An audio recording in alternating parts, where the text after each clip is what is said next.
بسم اللہ الرحمن الرحیم۔ السلام علیکم ناظرین، آپ دیکھ رہے ہیں نیوز ٹوڈے اور میں ہوں افتخار۔ درود و اسلام ہو محمد اور آل محمد پر۔ آپ جہاں پر بھی ہیں خدا آپ کو اپنی حفظ و امان میں رکھے۔ ناظرین، D G S P R کی مکمل پریس کانفرنس آ گئی ہے۔ 3 گھنٹے کی لمبی پریس کانفرنس تھی۔ اس کے بارے میں پہلے کہا گیا تھا کہ بہت ہی دھواں دار قسم کی پریس کانفرنس ہوگی جس کو کافی لمبے عرصے تک یاد رکھا جائے گا، اور یہ پریس کانفرنس واقعی ایسی ہی پریس کانفرنس ہے۔ پچھلی پریس کانفرنس کی گئی عمران خان کے اوپر تھی، شدید تھی، لیکن یہ اس سے بھی کہیں زیادہ شدید ہے۔ یہاں تو D G S P R بہت ہی کھل کر بولے ہیں، بہت ہی کھل کر بولے ہیں۔ سہیل آفریدی، شفیع جان، اسد کیسر، اقبال آفریدی، ان سب کی ویڈیو کلپس چلائے گئے، ایون کہ عمران خان کی ٹویٹس تک چلا دی گئی ہیں، سارے بیانات چلائے گئے، اس کے اوپر D G S P R کھل کے بولے ہیں، بہت ہی شدید قسم کی گفتگو کی، سہیل آفریدی کے بارے میں بھی کی، ان کے بیانات کے اوپر جوابات بھی دیے، اسد کیسر ہوں، شفیع جان ہوں، اقبال آفریدی ہوں، ان کے بیانات کے اوپر بھی جوابات دیے، کھل کے گفتگو کی گئی۔ اس پریس کانفرنس نے پاکستان کی سیاست کا نقشہ بدل کے رکھ دیا ہے۔ یقیناً اس کے بعد پی ٹی آئی کی جانب سے جو فوری جواب آیا ہے سلمان اکرم راجہ کی جانب سے، وہ جواب بھی سامنے آیا، لیکن اس کے علاوہ پی ٹی آئی کی جانب سے ڈیفینیٹلی جواب آئے گا۔ سہیل آفریدی بھی جواب دیں گے، شفیع جان بھی دیں گے، باقی لوگ بھی بولیں گے، اور جس طرح کی پریس کانفرنس ہے تو وہاں سے کیا جواب آئے گا۔ اب اس کا جواب اگر نرمی سے بھی دیا جائے تو کتنا نرمی سے دیا جا سکے گا۔ سب سے پہلے میں آپ کے سامنے رکھتا ہوں کہ D G S P R نے کیا گفتگو کی ہے۔ اب D G S P R کا سٹائل بدلنا شروع ہو چکا ہے، وہ بہت ہی کھل کے بولنے لگ گئے ہیں۔ D G S P R کا کہنا ہے کہ ان کے پاس نہ کوئی منطق ہے۔ انہوں نے سہیل آفریدی کا کلپ چلایا، سہیل آفریدی کا کلپ چلایا گیا جس میں وہ کہتے ہیں کہ یہاں پر دہشت گردوں کو مارنے کے بجائے عام لوگوں کو مارا جا رہا ہے۔ اس کے اوپر D G S P R کا کہنا ہے کہ ان کے پاس نہ کوئی منطق ہے، نہ دوسرے سے تیسرے سوال کا جواب ہے۔ اگر آپریشن حل نہیں تو کیا ہم دہشت گردوں کے پیروں میں بیٹھ جائیں؟ کیا خارجی امور والے محسود کو صوبے کا وزیر اعلیٰ لگا دینا چاہیے؟ نظیر، آپ اس بات سے اندازہ کر لیں کہ یہ پریس کانفرنس کس قدر زیادہ شدید ہے اور D G S P R کس قدر زیادہ کھل کر بول رہے ہیں۔ پاکستان کی سیاست میں حالات اس وقت کہاں پر آ کھڑے ہوئے ہیں۔ اس کے بعد D G S P R کا کہنا ہے کہ سہیل آفریدی کا بیان کہ سیکورٹی فورسز ہماری مساجد میں کتے باندھتے ہیں، یہاں پر سہیل آفریدی کا بیان چلایا گیا جو وہ بولے تھے۔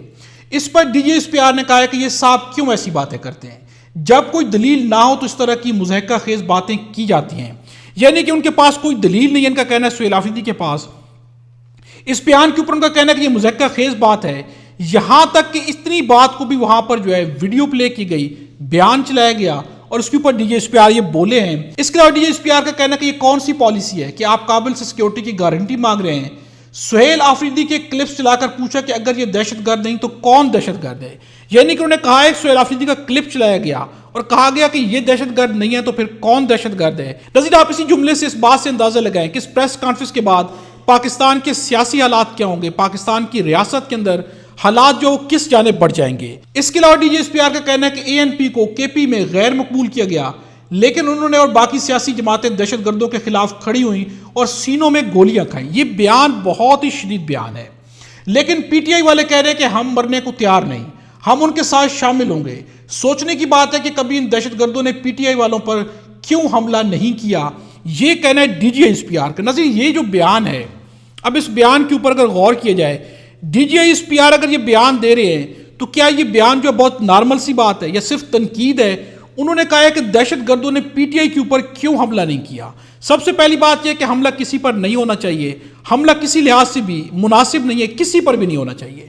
لیکن D G S P R کا یہاں پر کہنا کہ ان پر حملہ کیوں نہیں کیا گیا، اس کی میننگ ایک عام بیان کی طرح نہیں ہے، یعنی کہ میں کوئی بیان دوں، کوئی پولیٹیشین بیان دے دے، کوئی بھی عام بندہ بیان دے، یہ سیکورٹی فورسز کے ہیڈ بیان دے رہے ہیں کہ پی ٹی آئی کے اوپر دہشت گردوں نے حملہ کیوں نہیں کیا۔ اب یہ سوال بھی بہت بڑا سوال ہے، اور اگر اس جملے کی گہرائی میں جایا جائے تو یہ گہرائی بھی بہت گہری ہے۔ نظیر، یہاں پر جو بیانات کی شدت ہے، ایک کے بعد ایک بڑھ کر بیان دیا گیا اور اس کے اوپر کلپس چلائے گئے ہیں، یعنی ریکارڈ کے اوپر رکھا گیا ہے کہ یہ لوگ یہ بولتے رہے ہیں، ہر چیز کو یہاں پر ایکسپلین کیا گیا ہے۔ اس کے اوپر D G S P R نے شدید رد عمل کا مظاہرہ کیا ہے۔ ساتھ ساتھ میں D G S P R کا یہ بھی کہنا ہے، اور یہاں پر انہوں نے اسد کیسر کا کلپ اور عمران خان کے ٹویٹس چلائے ہیں، اس کے بعد یہ کہتے ہیں کہ فوج یہاں سے نکل جائیں۔ آپ غور سے سنیں، فوج وفاقی حکومت کا ادارہ ہے، ہمیں پاکستان کی سلامتی کی حفاظت کا آئینی حکم ہے، آپ کو یہ کوئی اجازت نہیں دیتا کہ آپ اپنی سیاست کے لیے اپنے علاقوں کو دہشت گردوں کے حوالے کر دیں۔ یہ کہنا ہے D G S P R کا۔ ناظرین، میں نے آپ کے سامنے کل کی ویڈیو میں، کل رات میں نے ایک مختصر سی ویڈیو رکھی، وہ ویڈیو میں نے ایمرجنسی میں بنائی، جلدی میں بنائی، چونکہ سہیل آفریدی جو ہے کل سے کافی زیادہ پریشان نظر آ رہے ہیں۔ اس میں نے واضح طور پر کہا کہ سہیل آفریدی بہت شدید پریشان نظر آتے ہیں، ان کی باڈی لینگویج ہو، ان کا چہرہ ہو، اس سے لگ رہا ہے کہ شدید پریشانی ہے۔ ملٹری آپریشن کی بات کر رہے تھے، جس سے لگ رہا تھا کہ ان کے اور اسٹیبلشمنٹ کے درمیان جو ہے اس بات کے اوپر کوئی ڈیل نہیں بن پا رہی، کہیں پر جو ہے سہیل آفریدی اس آپریشن کو روکنے میں ناکام ہو رہے ہیں، وہ روک نہیں پا رہے، اس لیے سہیل آفریدی جو ہے کافی زیادہ پریشان نظر ہے۔ اور آج کی پریس کانفرنس نے ثابت کر دیا، اگر کل کی آپ رات کی میری ویڈیو دیکھیں تو اس میں نے یہی گفتگو کی تھی، اور D G S P R کی پریس کانفرنس نے ثابت کر دیا ہے کہ وہ جو بات میں کر رہا تھا اس وقت، وہی بات جو ہے یہاں سے کی جا رہی ہے۔ یعنی سہیل آفریدی کے خلاف جس طرح D G S P R نے آج بیانات دیے ہیں، کھل کے بولے تو اس سے ثابت ہو جاتا ہے کہ سہیل آفریدی اور اسٹیبلشمنٹ کے درمیان، فوج کے درمیان آپریشن کے اوپر معاملات حل نہیں ہوئے۔ اس لیے سہیل آفریدی بھی کافی زیادہ کل پریشان نظر آئے، اور آج جو ہے واضح طور پر کہہ دیا گیا ہے کہ آپ کیسے جو ہے اپنی سیاست کے لیے علاقوں کو دہشت گردوں کے حوالے کر سکتے ہیں۔ اس کے ساتھ ساتھ D G S P R کا کہنا ہے کہ اس بات ذہن میں ڈالی جاتی ہے کہ یہ تو فوج کی جنگ ہے، نہیں یہ پاکستان کے عوام کی جنگ ہے، اگر ہم آپ کے سامنے نہیں کھڑے ہوں گے، آپ کے گھروں، بازاروں، اسکولوں اور دفتروں میں بم پھٹیں گے، آپ کو ماریں گے۔ آپ اس بات سے اندازہ لگائیں کہ D G S P R کا کہنا ہے کہ یہ لوگوں کے ذہنوں میں ڈالتے ہیں کہ یہ فوج کی جنگ ہے، جبکہ یہ جنگ جو ہے عوام کی جنگ ہے، ہم عوام کے لیے لڑ رہے ہیں، دہشت گردوں کے خلاف لڑ رہے ہیں۔ Nazir, D G S P R کا ایک کے بعد ایک جملہ شدید جملہ تھا، یہاں تک کہ D G S P R کا کہنا ہے کہ کہا جاتا ہے کہ مارکا حق میں جو بھارت نے آپریشن سندور کیا، آپ نے اکتوبر میں وہی کام کیا۔ بھارت نے نام نہاد آپریشن سندور میں 69 پاکستانیوں کو ٹارگٹ کیا، لیکن ہم نے افغانستان میں دہشت گردوں کو ٹھکانہ بنایا، یعنی ان کے ٹھکانوں کو نشانہ بنایا، اس کے اوپر جو ہم نے حملہ کیا۔ ساتھ ساتھ میں D G S P R کا کہنا ہے کہ کے پی حکومت دہشت گردی کے خلاف کہاں کھڑی ہے۔ نظیر، اب اس سوال کا جواب آپ خود سوچیں کہ سہیل آفریدی دیں، شفیع جان دیں، اسد قیصر دیں، یا پی ٹی آئی کی جانب سے کوئی بھی دے، تو وہ کیا جواب دیں گے؟ چونکہ سوال بہت ہی شدید ہے۔ کے پی حکومت دہشت گردی کے خلاف کہاں کھڑی ہے؟ D G S P R نے سہیل آفریدی اور اقبال آفریدی کے بیان چلا دیے، اس کے بعد انہوں نے کہا کہ ایران، چین اور دیگر ممالک کہہ رہے ہیں کہ افغانستان دہشت گردی میں ملوث ہے، جبکہ پی ٹی آئی حکومت اس حوالے سے جھوٹا بیانیہ بنا رہی ہے کہ دہشت گردی پاکستان کے اندر سے ہو رہی ہے۔ نظیر، آپ اس بات سے اندازہ لگائیں کہ پی ٹی آئی اس وقت کہاں پہ کھڑی ہے، انہوں نے جو D G S P R کے بیانات نے کہاں پہ لا کھڑا کیا ہے۔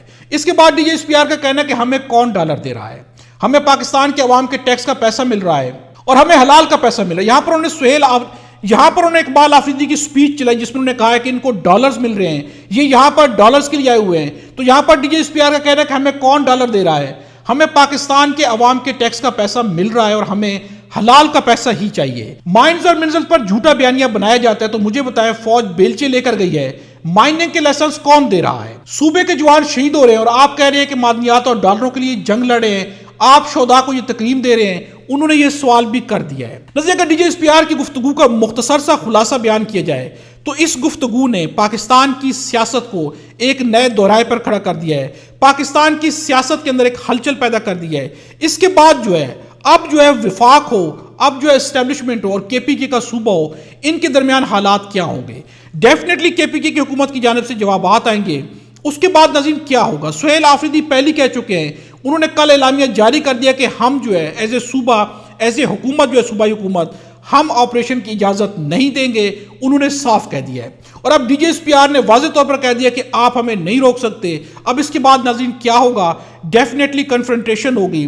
اس کے بعد جو کچھ بھی ہوگا وہ نہ تو ریاست کے لیے بہتر ہوگا اور نہ ہی پاکستان کی سیاست کے لیے، پاکستان کے صوبوں کے اندر جو ہے بہتری ہوگی۔ اس کے بعد تو صاف ظاہر ہو رہا ہے کہ لڑائی ہی لڑائی ہوگی۔ اس کے بعد تو صاف لگ رہا ہے کہ جب دونوں جانب سے اس قدر زیادہ شدت کا مظاہرہ کیا جائے گا تو پھر اس کا کیا حل نکلے گا؟ ڈیفینیٹلی آج جو ہے D G S P R کی پریس کانفرنس نے بہت سارے سوالات بھی چھوڑے ہیں اور آگے بتا دیا ہے کہ مستقبل میں کیا ہوگا۔ اب جو منیف فاروق کا بیان سامنے آیا تھا کہ اب جو ہے ہارڈ اسٹیٹ نہیں بلکہ مزید ہارڈ اسٹیٹ بنے گی، تو اب لگ رہا ہے کہ جس طرح کے بیانات دیے گئے ہیں تو ہارڈ اسٹیٹ سے مزید ہارڈ اسٹیٹ کی جانب جو ہے سفر شروع ہو چکا ہے۔ تو اس کے اوپر سلمان اکرم راجہ سے جب پوچھا گیا ہے تو انہوں نے ایک شدید بیان دیا ہے، لیکن نیکسٹ ویڈیو میں جو بھی پاکستان تحریک انصاف کی جانب سے رد عمل سامنے آئے گا اس پہ ڈیٹیل میں بات کریں گے۔ اب تک کے لیے اتنا ہی ہے۔ خدا ہم سب کو اور ہمارے وطن پاکستان کو اپنی زبان میں رکھے۔